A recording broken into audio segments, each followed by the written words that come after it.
Chapter के हम last method पर आ गए हैं। इसका नाम है ग्राफिक रूट स्क्वायरिंग मेथड। बड़ा आसान मेथड है, प्रोसीजर आसान है, लेकिन क्वेश्चन करने में टाइम लगता है क्योंकि प्रॉब्लम काफ़ी बड़ी बड़ी हो जाती हैं। और बच्चों, यदि तुम्हें इन वीडियो को समझ में आती हैं तो इनको लाइक कर दिया करो, थोड़ा सा जो है सब्सक्राइब भी कर दिया करो इनको। ठीक है बच्चों, अब ये ग्राफिक रूट स्क्वायरिंग मेथड है क्या, मैं इसको एक क्वेश्चन के द्वारा समझाऊंगा, लेकिन पहले इसका मतलब समझ लेते हैं। इसमें कुछ इंपॉर्टेंट बातें हैं वो ध्यान रख लेते हैं। देखिए, ध्यान दीजिए। ये एक मेथड ऐसा मेथड है जिसमें किसी भी प्री इंफॉर्मेशन की कोई जरूरत नहीं पड़ती, प्रायर इंफॉर्मेशन की कोई जरूरत नहीं पड़ती। जब तुमने और मेथड किए थे, उन मेथडों में क्या था कि भाई तुम्हें पहले एक रूट निकालना पड़ेगा, अप्रोक्सीमेट रूट, फिर उससे स्टार्ट करेंगे हम बाकी जो है और अप्रोक्सीमेट रूट के लिए। इसमें ऐसी कोई जरूरत नहीं है, तो इसमें प्री इंफॉर्मेशन की कोई जरूरत नहीं होती। दूसरा लिखा है ये मेथड केवल पॉलिनोमियल्स के लिए ही अप्लाई होगा। जो पॉलिनोमियल इक्वेशन होती हैं, ये नहीं कि उनमें साइन कोस आ गया तो अप्लाई करोगे, क्योंकि उनको सोल्व करना बड़ा मुश्किल पड़ जाता है। साइन कोस वैसे भी इस्तेमाल नहीं होंगे, क्योंकि ये जो बेस है ये इवन और ऑड की पावर पर बेस है। तो साइन एक्स को जब हम एक्सपेंड करते हैं, उसमें साइन एक्स में इवन पावर भी आएंगी, ऑड पावर भी आएंगी, लेकिन वो कभी खत्म ही नहीं होती हैं। तो ऐसे क्वेश्चनों को नहीं करते, ऐसा केवल पॉलिनोमियल्स को करेंगे।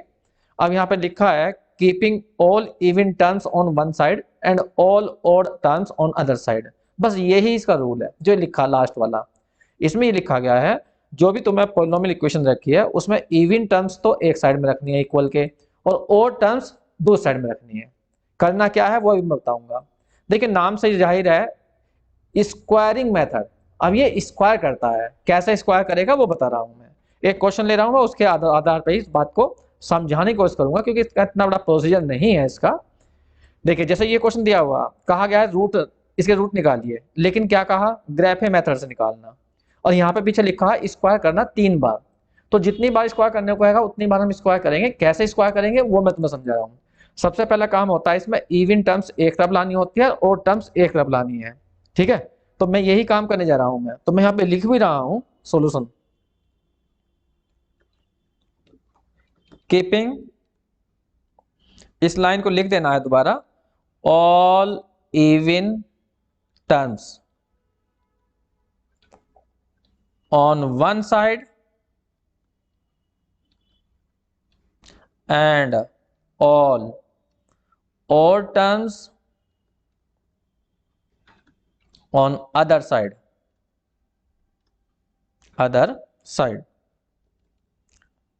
करिए। देखिए, जैसे इसमें पावर 3 है और यहाँ पावर 1 है, तो इनको तो एक साइड में लाओ। एक्स क्यूब माइनस के 5x, और जो इवन वाली है जैसे x की पावर 2 है, यहाँ x की पावर 0 है, 0 को भी इवन लेके चलना है, तो उन सबको इधर लाओ। तो 2x स्क्वायर माइनस के 6x आ गया। इसमें जैसा कि x कॉमन जाएगा तो यहाँ x स्क्वायर माइनस के 5 हो जाएगा, और equal to 2x square minus के 6। अब दोनों तरफ का तुम्हें स्क्वायर करना, बस ये चीज मेन है यहाँ पर। इवन टर्म्स एक तरफ, ऑड टर्म्स एक तरफ, फिर उसके बाद स्क्वायर करना, और ऐसे स्क्वायर 3 बार करना इस क्वेश्चन के अंदर। ठीक है, हमने स्क्वायर करा तो यहाँ पर आ जाएगा एक्स स्क्वायर, यहाँ पर एक्स स्क्वायर माइनस 5 का स्क्वायर इक्वल टू हो जाएगा 2x स्क्वायर माइनस 6 का स्क्वायर। थोड़ी देर के लिए एक काम करिए, क्योंकि स्क्वायर खोलना पड़ेगा यहाँ पर, तो एक्स स्क्वायर को थोड़ी देर के लिए y मान दीजिए, जिससे लिखने में थोड़ी सी सुविधा हो जाएगी। यहाँ y माइनस 5 का स्क्वायर, और यहाँ आ जाएगा 2y और माइनस 6। अब देखिए, तुम्हें यहाँ पे स्क्वायर खोलना पड़ेगा, तो यहाँ पर आएगा y का स्क्वायर प्लस के 25 आ जाएगा माइनस के 10y आ जाएगा। ये रहा। ऐसे यहाँ पर करेंगे तो 4y स्क्वायर हो जाएगा, और ये हो जाएंगे 36, और माइनस के हो जाएंगे तुम्हारे कितने, 12 टू जा, हाँ 24 हो जाएंगे, 24y। अब इन सबको एक साइड में ले आइए, सबको एक साइड में लाइए। देखिए, इसकी मल्टीप्लाई इसमें y क्यूब का कहीं और नहीं है, तो y क्यूब का तो यहीं पर रहेगा। अब y स्क्वायर के चेक करिए, y स्क्वायर के माइनस के 10 तो यहाँ बैठ गए, और प्लस के 4 यहाँ बैठ गए, लेकिन इधर जाकर माइनस के 4 हो जाएंगे, तो माइनस के 14 आ गए, माइनस के 14y स्क्वायर। अब y के चेक करिए, ये बैठेंगे 25 तो यहाँ आ जाएंगे, और माइनस के 24 है, इधर जाकर प्लस के हो जाएंगे, तो ये इनको ऐड कर लीजिए, तो ये बैठ गया 49y। अब देखिए कांस्टेंट टर्म कितनी है, कांस्टेंट टर्म केवल 36 है, इसको लिया है इधर, बस ये आ गया। तो हमने पहली इक्वेशन में इवन टर्म्स एक तरफ करी, ऑड टर्म्स एक तरफ करी, दोनों तरफ का स्क्वायर कर लिया, तो एक नई इक्वेशन बन गई। क्वेश्चन हमारा ये था, एक बार मैं ऊपर दिखा देता हूं, यही काम तुम्हें 3 बार करना। अब यहां ध्यान दो, पहली वाली इक्वेशन ये थी, ये रही, इसका हमने स्क्वायर करा, स्क्वायर करने के बाद में एक नई इक्वेशन बनी, ये 3 डिग्री की थी तो नई इक्वेशन भी 3 डिग्री की ही बनी, ये वाली। इसे मैंने थोड़ी देर के लिए सेकंड कहा। तो ऐसे ही तुम्हें स्क्वायर 3 बार करना है, फिर कोई काम करना है कीपिंग करके, बस मैं कीपिंग लिख रहा हूं तो तुम अपने आप समझ जाना। इवन टर्म्स एक तरफ, ओड टर्म्स एक तरफ। देखो ये है ओड टर्म, मैं कलर दूसरा चेंज कर देता हूँ, वाई क्यूब, और ये रहा 49 और इक्वल टू आ जाएगा 14 y स्क्वायर और प्लस के हो जाएगा 36। इसमें y कॉमन ले लीजिए तो यहाँ y स्क्वायर बच जाएगा प्लस के 49 और इक्वल टू हो जाएगा 14 y स्क्वायर प्लस के 36। अब दोनों तरफ का स्क्वायर करना है, दोनों तरफ का स्क्वायर कर दीजिए। स्क्वायर, जब तुम स्क्वायर करोगे ऑन बोथ साइड तो यहाँ y स्क्वायर जाएगा, यहाँ y स्क्वायर प्लस के 49 का स्क्वायर आ जाएगा, यहाँ पर 14 y स्क्वायर प्लस के 36 और पूरे का स्क्वायर आ जाएगा। थोड़ी देर के लिए यहाँ पर भी y स्क्वायर को z मान लीजिए, ठीक है। तो ये पूरी इक्वेशन z में आ जाएगी। अब z प्लस 49 का स्क्वायर इक्वल टू आ जाएगा यहाँ पर 14z प्लस के 36 का स्क्वायर। स्क्वायर खोलना है तुम्हें यहाँ पर और फिर सही तरह से लाना है। जेड स्क्वायर स्क्वायर 49 का स्क्वायर प्लस के हो जाएगा ये 98 और यहाँ आ जाएगा जेड। इस साइड में भी स्क्वायर खोलना है, 14 का स्क्वायर खोल लेंगे, अभी खोलेंगे यहाँ पर, और जेड स्क्वायर करेंगे प्लस 36 का स्क्वायर करेंगे प्लस के हो जाएगा 2 इंटू 14z इंटू में 36।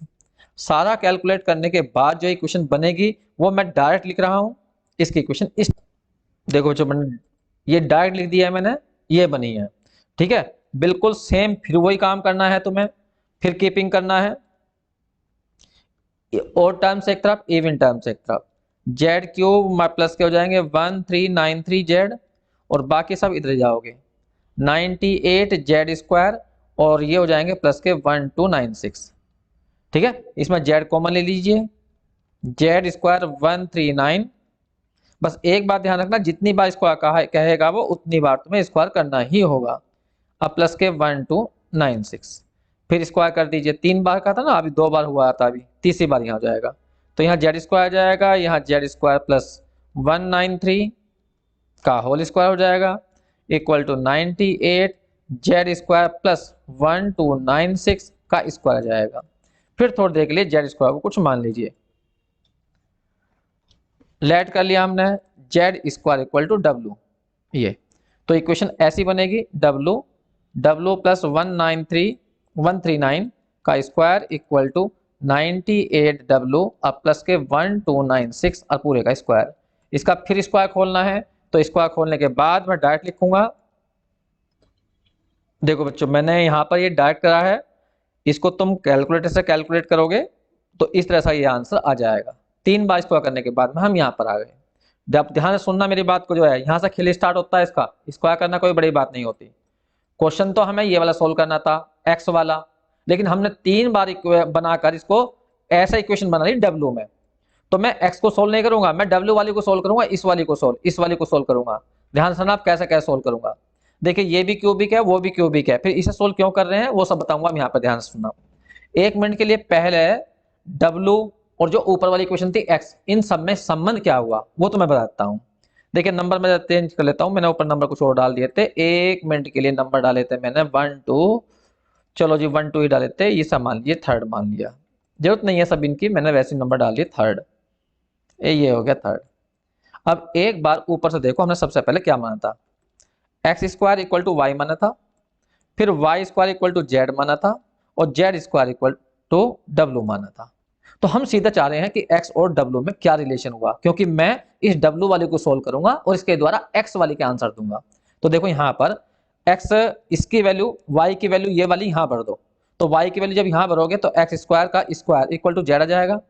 फिर ये z की जो वैल्यू आई है वो यहाँ भर दो, तो यहाँ x की पावर 4 का स्क्वायर हो जाएगा इक्वल टू w हो जाएगा। कुल मिला के यह आया कि x की पावर 8 इक्वल टू w। ये संबंध बना इस वाली इक्वेशन में और इस वाली इक्वेशन में, ये बना, ठीक है। अब मेरी बात ध्यान सुनना, मैं इसके रूट मान रहा हूं क्योंकि क्यूबिक है तो 3 रूट होंगे और x वाली के भी 3 रूट होंगे। मैंने कहा मान लीजिए x equal to p1 p2 p3 are the roots of equation 1।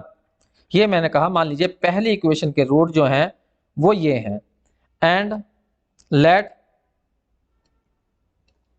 W बराबर Q1 Q2 Q3 are the roots of the equation number, third वाली के, इसके रूट मैंने ये माने थर्ड वाली के। तो इन रूटों में संबंध क्या हुआ वो देखिए, इसके द्वारा बताना, इसके द्वारा, इसको देख के बताओ। सो बाई फोर्थ, इन रूटों में क्या संबंध हुआ, x की वैल्यू p1 है तो p1 की पावर 8 इक्वल टू q1 हुआ होगा, ऐसे ही p2 की पावर 8 इक्वल टू q2 हुआ होगा, p3 की पावर 8 इक्वल टू q3 हुआ होगा। इसका मतलब ये है q1 की वैल्यू हुई p1 की पावर 8, या मैं ऐसे भी लिख सकता हूं क्योंकि इवन पावर है 8 लगा देता हूं, ऐसे q1 को लिख सकता हूं मैं p2 की पावर 8 या मोड p2 की पावर 8, मोड लगा दीजिए क्योंकि वैसे भी 8 पावर है, इवन है तो उससे कोई फर्क नहीं पड़ता। इसी तरह से हमने Q2 लिखा था, सॉरी Q3 को लिखा, तो यहां पर P3 की पावर 8 आ जाएगा, या कह दीजिए P3 की पावर मोड का 8, ये हो गया। अब यहां पर हम कुछ एज्यूम करेंगे, वो ध्यान से सुनिए कैसा है। मैंने कहा कि जो हमारी x वाली इक्वेशन है जिसके रूट P1 P2 P3 हैं, तो सपोज करो जो P1 वैल्यू है उसकी वैल्यू सबसे बड़ी है, P2 से बड़ी है और P3 से बड़ी है। मतलब कुल मिलाकर ये है P1 P2 हमें इस तरह चुनने हैं जो बड़ा हो, जिसका मोड अगर वो नेगेटिव हो रही है तो पॉजिटिव बना लेना, तो जिसका मोड बड़ा हो तो वो पहले लेनी है, उसे P1 मानना है, दूसरे को P2 मानना, तीसरे को P3 मानना है। तो मैं कुछ नहीं निकला, बस ऐसे लिखना जैसा मैंने कहा कि मान लीजिए P1 बड़ा है P2 से और P2 बड़ा है P3 से, देन अब तुम्हें इनकी पावर 8 कर देनी है। तो P1 की पावर जब 8 करोगे और P2 की पावर 8 करोगे तो क्या होगा, ये बड़ा यदि इससे है तो तब भी ये बड़ा होगा, लेकिन ये तो और बड़ा हो सकता है, तो मैंने यहाँ पर 2 लगा दिए। इसका मतलब ये दिखाना चाह रहे हैं हम कि ये बहुत बड़ी वैल्यू हो गई अब जो है इससे, ठीक है। अब देखिए 1 मिनट को सोचिए, मान लीजिए 50 और बड़ा है 2 से, ठीक है, तुमने इसकी पावर मान लो 8 कर दी, तो ये तो बहुत तेजी से बढ़ेगी ना, और बहुत तेज है, और ये तो बहुत छोटी उससे बढ़ेगी, तो इसलिए जब पावर 8 की जाएगी तो बहुत बड़ी वैल्यू हो जाएगी। तो वही बात हम यहाँ पे करें, तो 2 बार डंडे लगाने का मतलब यह है कि ये बहुत बड़ी वैल्यू हो जाएगी इससे। इसी तरह से ये भी बहुत बड़ी वैल्यू हो जाएगी P3 की पावर 8 से, ये आ गया। तो इसका मतलब ये क्या था, हमारा ऊपर देखो Q1 था, तो Q1 बड़ा हुआ किससे, Q2 से, और Q2 बड़ा हुआ Q3 से, Q3 से, ये वो हो गया। अब यहां पे ध्यान देना, अब मैं क्या कह रहा हूं, अब बस इसे ध्यान देना, लास्ट टॉपिक है, यही मेन है इसके अंदर समझने वाली बात, वरना डायरेक्ट बता देते हैं इसके आंसर ऐसे निकाल लेना, तो मैं डायरेक्ट नहीं बता रहा, मैं यहाँ पे समझा रहा हूँ बाकायदा कैसा आया। अब देखो ये क्वेश्चन थी हमारी थर्ड वाली, इसके रूट हमने Q1 Q2 क्यों मानते, तो तुमने पढ़ा होगा सम ऑफ रूट, पढ़ा होगा सम ऑफ रूट्स, इसके तीनों रूटों का सम, समेशन भी लिख देते हैं या ऐसे लिख देते हैं Q1 plus Q2, Q1 plus Q2 plus Q3 equal to, यहां पर लगाएंगे माइनस, और ये जाएगा यहाँ 1 है, 1 जाएगा इसके नीचे, तो ये आ जाएगा कितना है, यहाँ आएगा माइनस के 6, माइनस के ना 6 8 1 8, और अपॉन में आ जाएगा 1, ये फिर जाएंगे हम Q1 plus Q1 Q2 plus Q2 Q3 plus Q3 Q4, नहीं Q1, दो की प्रोडक्ट, ये करिए, तो ये वाला जाएगा 1 जाएगा इसके नीचे, तो यहां पे लिखेंगे हम 1 6 8 6 4 3 3, ये W है, ये आ गया, और अपॉन में जाएगा ये, तुम्हें पता होगा पहले जाता है B अपॉन ए, फिर होता है C अपॉन ए, फिर होता है D अपॉन ए, पहला माइनस होता है, फिर प्लस होता है, फिर माइनस होता है, फिर 3 की प्रोडक्ट करेंगे Q1 Q2 Q3, तीनों की जब हम प्रोडक्ट करेंगे तो ये वाला जाएगा, पहला माइनस था, फिर प्लस था, फिर माइनस आएगा, कितना जाएगा, ये माइनस का ही है, तो माइनस के 1 6 7 9 6 1 6, और अपॉन में कितना हो जाएगा 1, नहीं हमने गलत कर दिया, B अपॉन ए C अपॉन ए, सही तो आ गया, ये आ गया हमारा। 1 मिनट रुक जाइए बच्चों, अब थोड़ा ध्यान देना यहीं पर ही, इस लाइन पर ही देखो, अब मैं क्या करूंगा, यहाँ पर मैं जो ये माइनस लगाए हैं, बहुत से लोग यहाँ पर माइनस प्लस का ध्यान नहीं देते हैं, मत दीजिए, कोई दिक्कत नहीं हो सकता, क्योंकि यहाँ पे इक्विवेलेंट लिख देते हैं, वो लगभग इतना होगा, हम क्योंकि हम माइनस प्लस का ध्यान नहीं दे रहे, छोड़ दिए। अब इसमें काम करना, पहले वाली में तुम्हें Q1 को कॉमन लेना, इस वाली में, तो यहाँ आ जाएगा 1 प्लस Q2 प्लस Q3, और अपॉन में आ जाएगा Q1 और अपॉन में आ जाएगा यहाँ Q1 और इक्वल टू आ जाएगा ये कितना 6818 ये आ गया। ठीक है, अब यहाँ पे एक बात बताओ, तुमने अभी Q1 को माना था Q2 से बड़ा है, बहुत ज्यादा बड़ा है, तो ये बताइए ये वैल्यू कितनी जाएगी? Q2 अपॉन Q1 की वैल्यू 100% लेस देन बन जाएगी। ऐसे ही Q3 अपॉन Q1 की वैल्यू लेस देन बन जाएगी, क्योंकि नीचे वाला बड़ा है इससे। अभी तो बताया था Q1 बड़ा है Q2 से, Q2 बड़ा है Q3 से, तो ये वैल्यू लेस देन बन जाएगी। तो हम इन्हें अप्रोक्सीमेट ये लिख सकते हैं कि इसका मतलब ये लेस देन 1, ये लेस देन 1, इस पूरे को हम छोड़ दें तो क्या केवल क्या डाल दें हमें Q1, तो Q1 की वैल्यू लगभग इतनी आ जाएगी, कितने 6818 के करीब जो है ये। तो यहाँ पे केवल Q1 शो करना है, इनको छोटा मानकर छोड़ देना है यहाँ पर। इसी तरह से इस वाली सेकंड वाली में, इस वाली में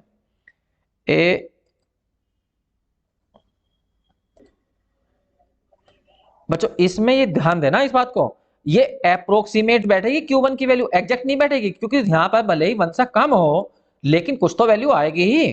तो इसलिए हम यहाँ जब इसकी मल्टीप्लाई करेंगे तो 1 प्लस समथिंग होगा ये यहाँ पर, तो 1 प्लस समथिंग, तो यदि ये सारा जीरो हो जाए, ये जीरो हो जाए, ये जीरो हो जाए, तभी तो Q1 बैठता, लेकिन हमने लिखा है अप्रोक्सीमेट, लगाया हमने यहाँ पे इक्विवेलेंट का साइन जो है, इक्वल नहीं होगा, लगभग इतना बैठेगा Q1 की वैल्यू लगभग।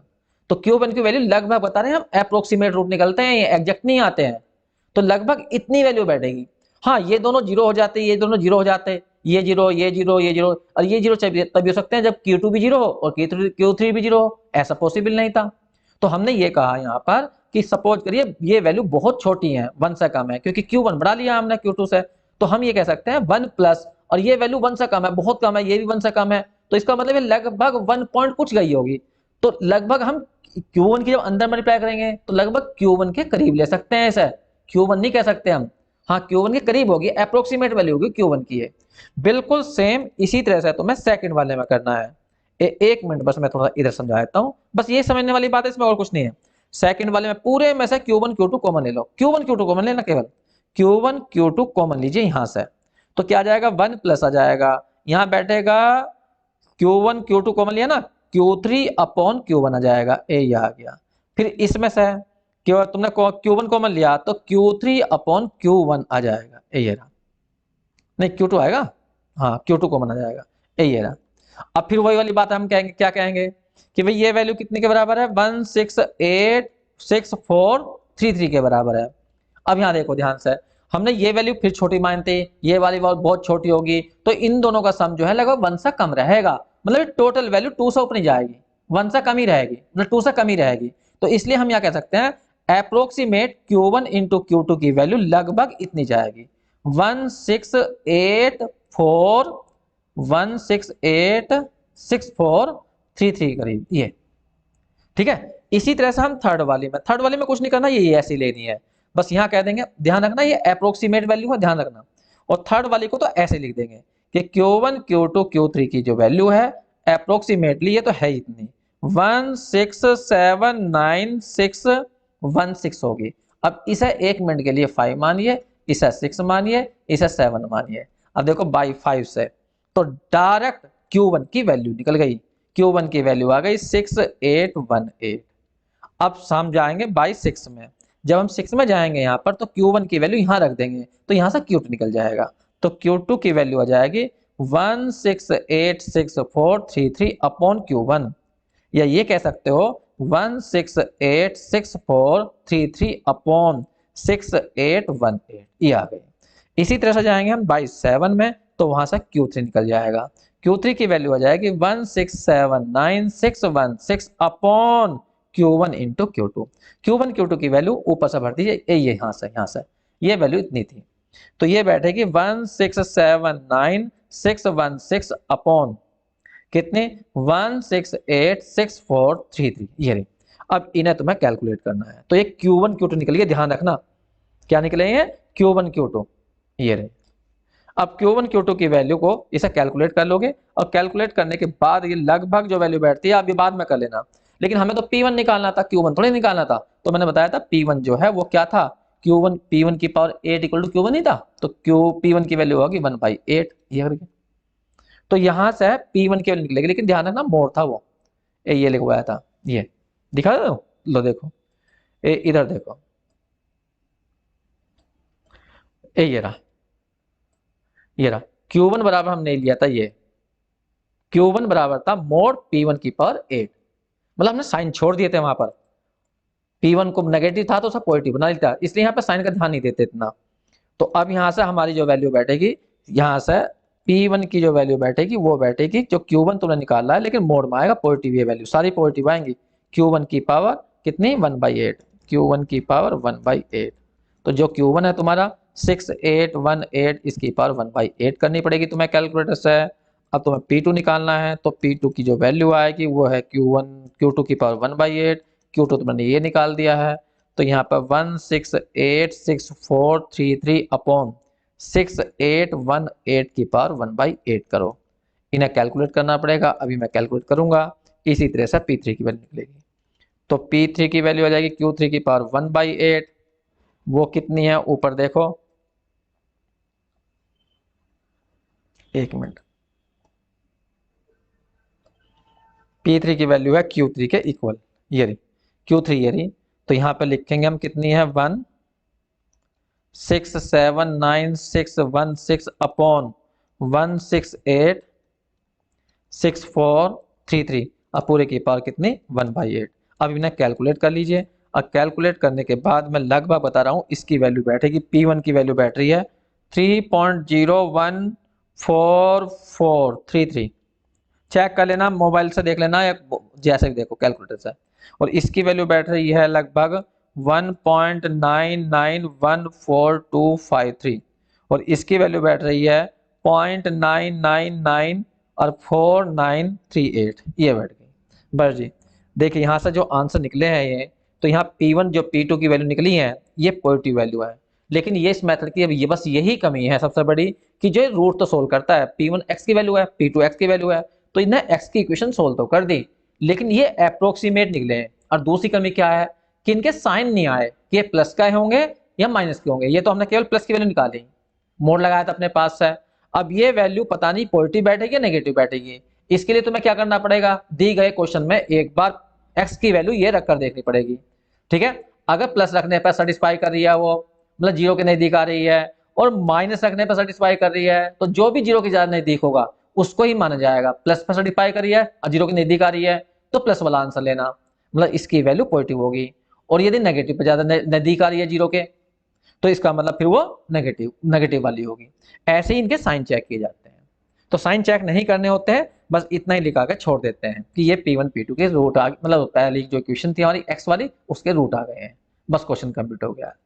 तो क्वेश्चन का प्रोसीजर थोड़ा सा जो है अलग था, तो मैंने तुम्हें बता दिया। अब इस पर क्वेश्चन करके देख लीजिए, बाद में हमारी जो वीडियो आएंगी वो इनके क्वेश्चनों पे आएंगी, प्रॉब्लम्स पे आएंगी, लेकिन अभी नहीं आएंगी फिलहाल वो, ठीक है। अभी तो हम ऑब्जेक्टिव क्वेश्चन करेंगे, उसके बाद में फिर देंगे।